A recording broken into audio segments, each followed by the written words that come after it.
ఉంటారు కాబట్టి మీకు కనపడవు. కాబట్టి వాళ్ళు అంటే విపరీతంగా కనపడుతున్నారు. వాళ్ళు పడే బాధలు, చలికాలం, ఎండలకాలం, తిండి లేక, బట్టలు లేక నగ్నంగా తిరుగుతున్నారు చాలామంది.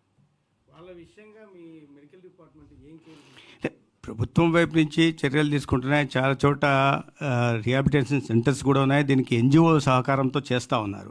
మరింత విస్తృతపరచాలి. దీంట్లో సమస్య ఏంటంటే మీరు వాళ్ళని అక్కడ తీసుకెళ్ళిన తర్వాత అదే మీడియా ఇంతకుముందు బ్లడ్ డిజార్డర్స్ ఉన్న వాళ్ళకి పెన్షన్ ఉండేది కాదు.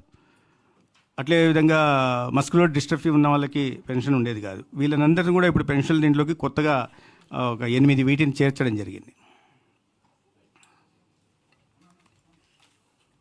సరే, ఈ స్క్రబ్ టైపర్స్ దానికి సంబంధించి మరణాలు ఏమైనా ధృవీకరణ అయినాయా?